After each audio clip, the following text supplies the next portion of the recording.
Yo, what's going on? My name is Amir, and in today's video, I'm gonna show you and teach you how to change the pads and rotors on your own car. And today I'm gonna be working on my daily driver. It's a 2009 Ford Edge, and the process is very similar on many cars. I've done a lot of brake changes on many different cars, and it's very identical. Now, one day when I do the brakes on the Corvette, I am gonna make a video just separate on that because it's a little bit different. There's more to it, but on cars like this, it's very easy. Almost all the cars are set up the same way. There are differences, but once you go through all the basics, once you do one or two cars, there really isn't that much difference to it. So you can literally change your own brakes in your own driveway with minimum amount of tools. And today we're not going to be using too many tools. I'm going to be doing one side at a time and then moving on to the other side. That's why I'm only going to be using one jack stand, and that way I don't have to keep moving the tools back and forth.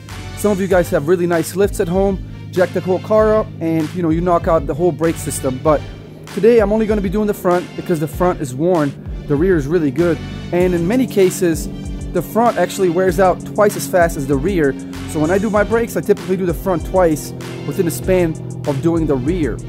And I bought this car used from the auction, and it looks all beat up from hail. That's why it is my daily driver. So I'm in the process of getting everything up to par, make sure all the services are good, all the brakes are good. I just did an oil change on it recently. So yeah, besides the hail, and yeah, it's ugly, the car is amazing, the interior is really nice. So this gets me around from A to B, and in Colorado we get snow time to time, and it has all-wheel drive, so that helps a lot. So for the first step, what you want to do is make sure the car is on a flat surface. That's very important before you jack it up, and crank up that e-brake. Make sure that shit's locked so the car doesn't go anywhere.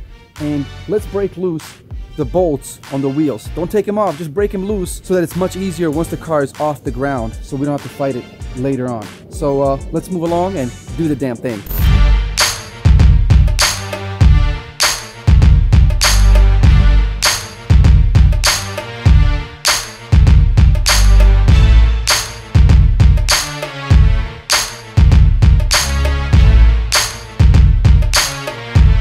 So this next step is very identical on literally 99% of cars out there. We need to get this caliper off the car so that we can get the rotor off. And see, this is preventing it from sliding off. It does move a little bit. But to get this off, there's a bolt right here, and there's a one right there. Let me show you guys. Okay. This one too, right there. Those two have to come off, and typically it's two bolts that hold a caliper in place. Like I said, on most cars. Let's break these bolts loose. Sometimes what I like to do is before I get going, I spray a little bit of WD-40 because these ones can be tough to take off at times. So a little bit of WD-40, let it sit, and then we can try to break it loose. As you guys are removing these bolts, see how easy it is right now? The most important thing is, you see your brake line here? Not to kink or damage that brake line. What you want to do is once this comes right off, it's going to hang down. You do not want to do that because the pressure from hanging down and all the fittings and connections, it could create a leak, and then you're going to have problems in the future, possibly where you have a brake leak and the car will not stop. So what you want to do is, I use a sealing wire. You guys can take rope or whatever you want, and I run it underneath here usually.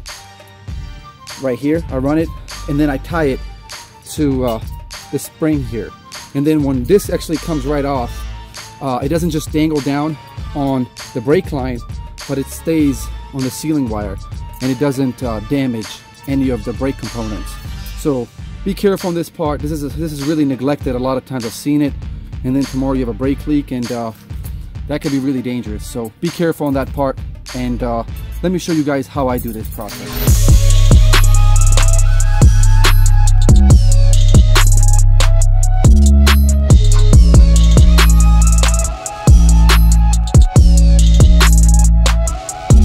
Here's a close-up of what it looks like when it's hanging down. You see, you want this line to stay really loose like this, and whatever way it takes, you guys can attach it. This is just my way of doing it, and this is when the rotor slides right off. Now sometimes, I can tell you guys, on your brakes you might have another screw in here that actually, I don't know why they do it. I've never been familiar with that part, but the rotor is actually held in by another screw.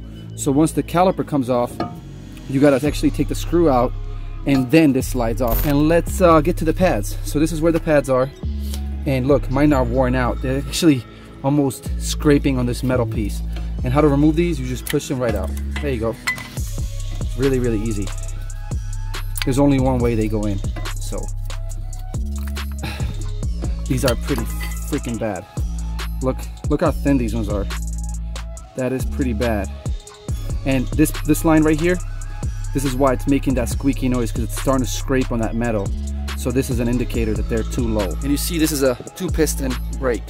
We gotta push these back in that way to create that gap. Just use something like a hammer and just push in. And you'll see it. It's gonna take some force, but it will work.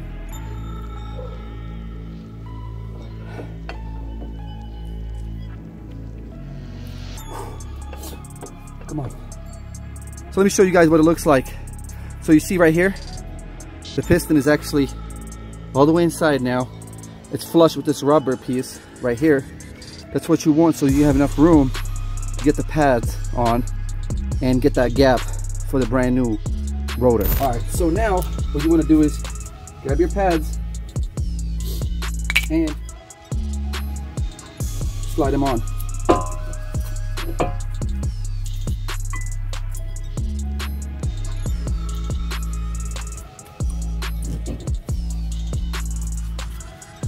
Okay guys, so let me show you what I was talking about. So you see the gap here? Okay, this is the gap that we want, so we can slide the caliper over the new rotor. So we need this type of gap. So let's put everything back on and you know, finish this side up.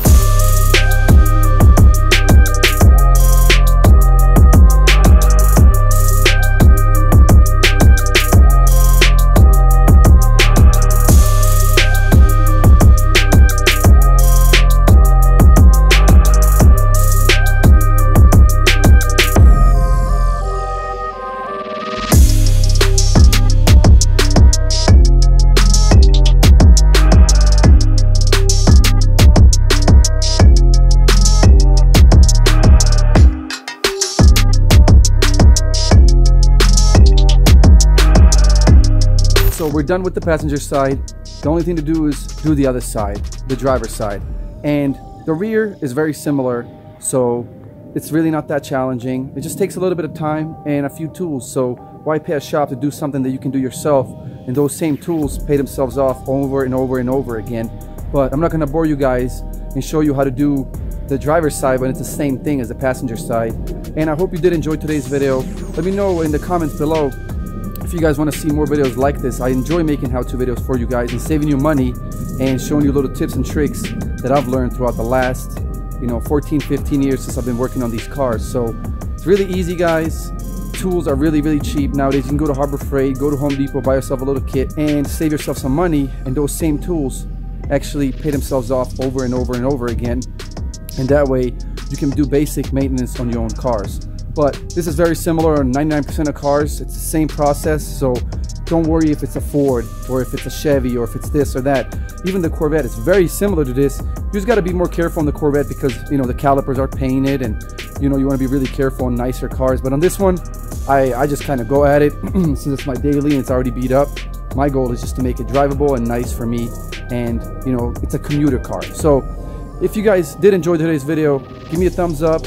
And if it's your first time stopping by the channel, consider subscribing and, browse the channel, check out my other videos that I have, and I will see you guys in the next video. Take care and be safe.